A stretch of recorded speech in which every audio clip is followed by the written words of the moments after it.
कोई कानून के नाम की चीज नहीं छोटी सरकार ने। जिन्होंने देश का नाम पूरे विश्व में करा उनको न्याय नहीं दे पा रहे हैं, उनकी एफआईआर नहीं हो रही है। एक आम आदमी की एफआईआर कैसे हो जाएगी इस देश में? कानून व्यवस्था का नाम ही नहीं है। ये पुलिस प्रशासन या तो फोन पे काम करता है या पैसे से काम करता है। ये पूरे विश्व में चर्चित है इस बात को लेकर के। नहीं, सुप्रीम कोर्ट ने बिल्कुल सही कहा है। सुप्रीम कोर्ट ने लताड़ लगाई है police commissioner, Delhi police commissioner को।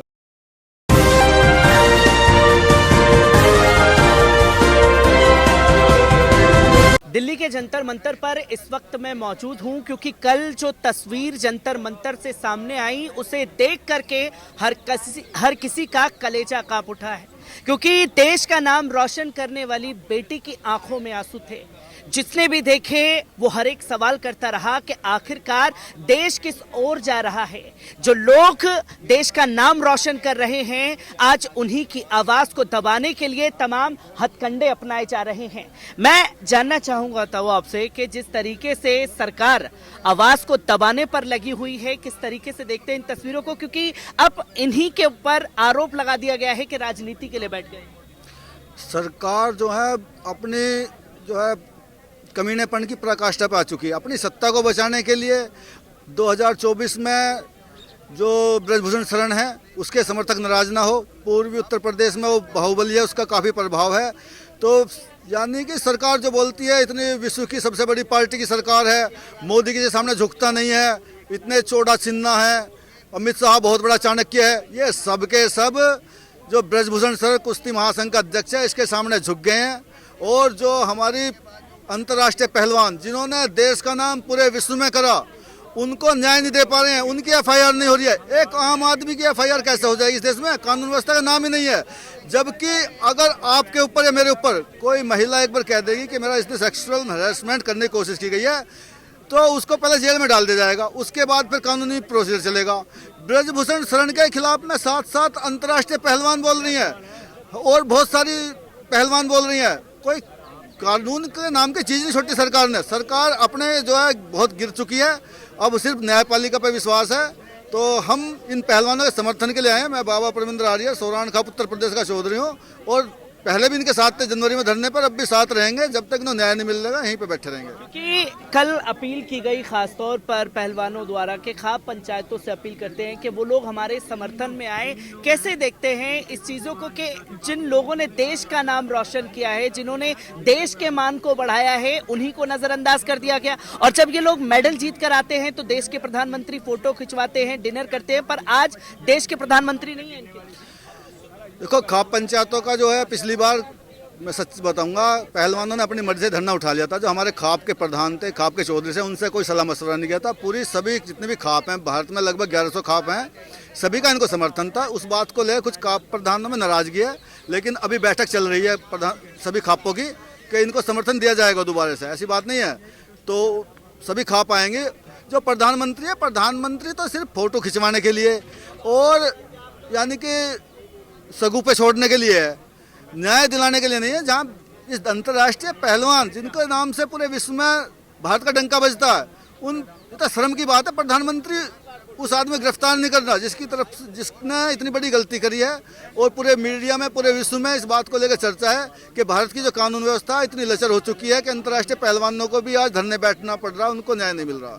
लच्चर व्यवस्था इतनी हो सकती है। आप देख सकते हैं कि बैनर लेकर के यहाँ लोग बैठे हुए हैं जिस पर साफ तौर पर लिखा हुआ है we support Indian women wrestler, क्योंकि कल देश का नाम रोशन करने वाली जो हमारी देश की बेटी थी उसकी आंखों में आंसू थी। मैम, किस तरीके से देखते हैं जो नज़रअंदाज किया जा रहा है, क्योंकि यहाँ खुद आरोप लग रहे हैं भारतीय जनता पार्टी के सांसद पर दिल्ली पुलिस ये कहती है कि हम इन आरोपों की जांच करेंगे तब जाकर एफआईआर करेंगे। 3 महीने पहले भी दिल्ली पुलिस ने यही बोला था, लेकिन आज तक कुछ भी नहीं हुआ है। और हमारी देश की जो बेटी है, जो हमारे देश की बेटी जो गौरव है, आज उनकी आंखों में आंसू है। उनका सपोर्ट नहीं कर रही है आज की गवर्नमेंट, जबकि कानून व्यवस्था कहाँ है? फिर कानून व्यवस्था कहीं भी नहीं दिखाई दे रही है, जबकि उनको कानून व्यवस्था के तहत उसको गिरफ्तार करना चाहिए, तो नहीं कर रही है। गिरफ्तारी के लिए बातें तो कही गई हैं, पर यहाँ आज जो आप बोल रहे हैं ना ये कि उनको गिरफ्तार, इस देशी कानून व्यवस्था में आपको बता रहा हूँ, एक आम आदमी जिस पे अगर आरोप लगता है कि इसने सेक्सुअल हरासमेंट की हरकत करी है, उस पर तुरंत एफआईआर कर ली जाएगी। अगर एक दबंग आदि पे लगता, जिसके देश में यानी कि उसका पैसा है। ये पुलिस प्रशासन या तो फ़ोन पे काम करता है या पैसे से काम करता है। ये पूरे विश्व में चर्चित है इस बात को लेकर के। तो इन पहलवानों के पास ना तो देने को पैसा पुलिस को, ना किसी का फ़ोन करवा सकते, तो इनकी एफआईआर दर्ज ही नहीं होगी। यहाँ एफआईआर उसकी दर्ज होती है चाहे किसी भी स्टेट की पुलिस हो। पुलिस इतनी भ्रष्ट है इस देश की जिसकी कोई हद नहीं। निकम्मापन इतना है पुलिस का, सिर्फ पैसे से काम करती है और नेताओं के फ़ोन से काम करती है। क्योंकि आज सुप्रीम कोर्ट ने साफ तौर पर कहा है दिल्ली पुलिस को फटकार लगाते हुए कि एफआईआर दर्ज की जानी चाहिए। तो कैसे देखते हैं सुप्रीम कोर्ट को खुद आगे इन्वॉल्वेशन करनी पड़ी है? नहीं, सुप्रीम कोर्ट ने बिल्कुल सही कहा है। सुप्रीम कोर्ट ने लताड़ लगाई है दिल्ली पुलिस कमिश्नर को, बोला कि आप इनकी एफआईआर दर्ज करो और 28 तारीख को उसकी सुनवाई होगी। और हमें पूरा भरोसा है न्यायपालिका पे, इन पे एफआईआर दर्ज भी होगी, ब्रजभूषण सिंह पर जेल भी जाएगा।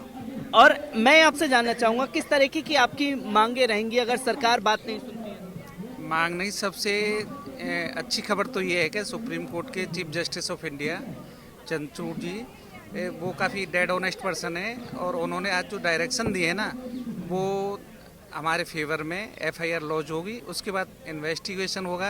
इन्वेस्टिगेशन किसी भी तरह प्रभावित नहीं होनी चाहिए, एक निष्पक्ष जांच होनी चाहिए जिससे दूध का दूध और पानी का पानी हो। ब्रजभूषण सिंह तो खुद एक माफिया है। खुद उसने एक चैनल में कहा था कि मैंने मर्डर किया है और on stage, on award stage एक पहलवान की थप्पड़ दिया था। झारखंड का केस है। तो ये तो खुद माफिया है, 6 बार का सांसद है, ये अपने आप को डॉन बताता है। तो आप बताइए कैसे माफिया मुक्त राज है यूपी में? कोई माफिया मुक्त राज नहीं है, कोई माफिया मिट्टी में नहीं मिला है। और माफिया तो मिट्टी में मिलाने की बात कर रहे हैं खुद विधानसभा में खड़े होकर के प्रदेश के सीएम। एक विशेष जाति या विशेष समुदाय के प्रति, ना कि एक कॉमन या सभी के लिए। भाजपा सरकार की नीति सबके लिए एक जैसी नहीं है। सबका साथ सबका विकास कहने को है, बेटी बचाओ बेटी पढ़ाओ कहने को है, जबकि इनकी कथनी और करनी में बहुत ही अंतर है। एक चीज़ बताओ, एक कोई भी पुलिस कस्टडी में मर्डर किया जाता है, जय श्री राम का नाम लेना, अरे भगवान को तो छोड़ो, भगवान को क्यों बदनाम करते हो? भगवान का नाम लेके गलत काम करते हो। है तो हत्या, वो पापी था तो पाप भोग रहा था, पुलिस कानून अपना काम कर रही थी। लेकिन पुलिस कस्टडी में हत्या होना कहाँ का कानून का राज है? आप सोचिए अपराधियों कितना भय। इतने बड़े लेवल के पहलवान, उनकी हिम्मत नहीं हो पा रही ब्रजभूषण के खिलाफ बोलने की। उनकी हिम्मत हो पा रही है तो किसी की सपोर्ट करने की हिम्मत नहीं हो पा रही। आप सोचिए कितना डरा हुआ है आमजन। आमजन में आज भय का बहुत बड़ा माहौल है। आप जाइए, कोई बोलने को तैयार नहीं है। तो ये तो एक बार हो सकता है सड़क पर आना पड़े लोगों को। सत्यपाल मलिक साहब ने जम्मू कश्मीर के गवर्नर रहते हुए 370 हटी, तो वन वॉयलेंस नहीं होने दिया। इतने अच्छे प्रशासनिक रहे वो, और उन्होंने कहा कि पुलवामा अटैक हमारी गलती से हुआ। क्या गलत कहा उन्होंने? उन्होंने एयरक्राफ्ट मांगे थे जो अवेलेबल नहीं कराए। पर अब सरकार तो सबूत मांग रही है ना, दिखाओ सबूत कहाँ है? सबूत क्या दिखाएंगे? अब एक चीज़ बताओ, उनको ईडी सीबीआई तो उनके अलायंस पार्टनर है भाई। मोदी और बीजेपी का अलायंस ईडी और सीबीआई से भी तो है। तो लेकिन सतपाल मलिक साहब तो डेड ऑनेस्ट पर्सन है, ना कोई वो डरने वाले ना कोई पीछे हटने वाले।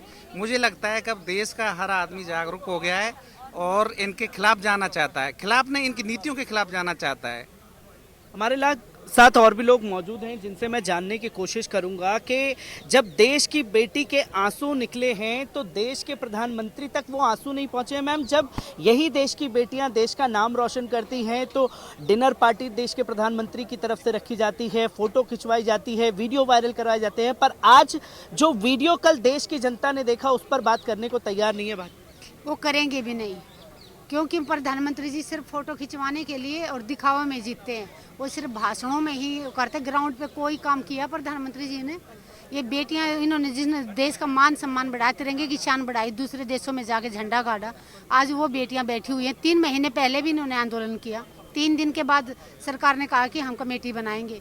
कमेटी में हमें तो पता ही था कि कुछ नहीं होने वाला। अगर कमेटी बन रही है तो सोचो तुम्हें कोई न्याय मिलेगा नहीं, ठंडे बस्ते में डालेंगे। लेकिन बच्चे थे, इन्होंने भरोसा किया कि नहीं, सरकार तो मैडम हमारे साथ है, खिलाड़ियों के फेवर में है। मैं कहा ठीक है, ले लो जाओ। 3 महीने बाद वापस आके अब इनके समझ में आया है कि मैडम उस टाइम हमारे से गलती हो गई, अब हम यहाँ से तभी हिलेंगे जब हमें न्याय मिल जाएगा।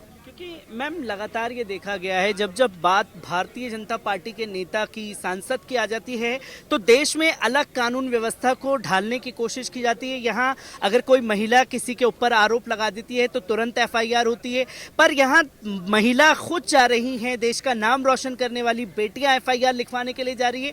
पुलिस प्रशासन कहता है कि हम इसकी जाँच करेंगे तब जाकर के एफआईआर करेंगे। देश का दुर्भाग्य देखिए आप, कहाँ गया कानून? अगर वो पुलिस वाले किस लिए बैठे हुए थे? इंटरनेशनल खिलाड़ी, अगर उनकी एफआईआर दर्ज नहीं हो रही है तो इससे बड़ा देश का दुर्भाग्य क्या होगा? उनको अपनी एफआईआर दर्ज कराने के लिए सुप्रीम कोर्ट का दरवाजे खटखटाने पड़ रहे हैं। तो देश की जनता को जागना होगा। अगर इंटरनेशनल खिलाड़ियों की ये हालत है तो गरीब की बेटी, आम आदमी की बेटी की क्या इज्जत होगी? उसको तो घर से उठा ले जाएंगे कल। अभी जो लोग जो अपनी बेटियों को खेलों में भेजना चाह रहे थे, कहीं ना कहीं उन बेटियों के दिलों में एक डर पैदा हो गया है कि अगर इंटरनेशनल खिलाड़ियों के साथ ऐसा हो सकता है तो हमारी बेटियों के साथ भी ऐसा होगा। तो उनके दिलों में ना एक डर पैदा हो रहा है। तो मैं यही कहना चाहूँगी कि भारत की सभी माताओं बहनों से कि अकेली 7 बेटियों की लड़ाई नहीं है। इन्होंने तो रिपोर्ट करी है 7 बेटियों, तो और पता नहीं कितनी बेटियां हैं जो अपने गम को अंदर ही दबा के बैठी हुई हैं, डर से बाहर नहीं आ पा रही हैं। इन्होंने कम से कम हिम्मत तो दिखाई है इतनी तानाशाही सरकार के सामने, लेकिन इनकी भी जब इसको आवाज़ को दबाने की कोशिश कर रही है सरकार। बजरंग पुनिया ने बताया, आज माइक में बोल रहे थे कि जो 7 बेटियों ने कंप्लेंट की है उनको धमकियां मिल रही हैं कि अपनी शिकायत वापस लेने के लिए।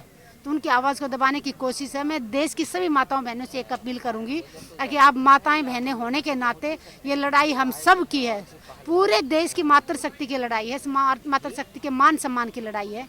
अगर इन बेटियों के साथ जो शोषण हुआ है, अगर हम अपराधी को सजा नहीं दिला पाए तो वो अपराधी खुला घूमेगा तो और बेटियों के साथ अपराध करेगा। क्योंकि अगर मैम आवाज़ को बुलंद नहीं किया जाता है, आवाज़ को दबाने का काम किया जाता है, तो किस तरीके से आवाज़ बुलंद की जाएगी? क्योंकि सरकार के पास है कि हम टीम गठित करेंगे, जांच करेंगे, पर अंत में कोई रिजल्ट नहीं निकलता। यही किसानों के साथ में किया, यही देश के पहलवानों के साथ में किया गया। नहीं, फिर आंदोलन और तेज करना पड़ेगा। अकेले जंतर मंतर पे नहीं, फिर जो जैसे मान लीजिए साउथ के लोग हैं, कलकत्ता के हैं, दूर दूर के लोग हैं जो यहाँ नहीं पहुँच सकते, फिर उनसे विनती करेंगे कि वो अपने जिला लेवल पे, डिस्ट्रिक्ट लेवल पे, अपने तहसील लेवल पे वो धरना प्रदर्शन शुरू करें। हर रोज ज्ञापन दे डीसी को जा जाके, जब हर घर में, क्योंकि बेटियां सबके घरों में है, कोई माँ के रूप में है, कोई बहन के रूप में, कोई बीबी के रूप में, कोई बेटी के रूप में है। तो ये मातृशक्ति के सम्मान की लड़ाई है। तो मातृशक्ति के सम्मान में अगर माताएं बहनें सड़कों पे नहीं आएंगी तो हमें फिर ऐसे ही हमारा शोषण होता रहेगा, फिर कोई हमें बचाने वाला नहीं है। यहाँ जंतर मंतर पर हम मौजूद थे। तमाम लोगों का गुस्सा जो है हुकूमत के खिलाफ फूट रहा है, क्योंकि नाइंसाफ़ी की सारी हदें जो हैं वो पार कर दी गई हैं।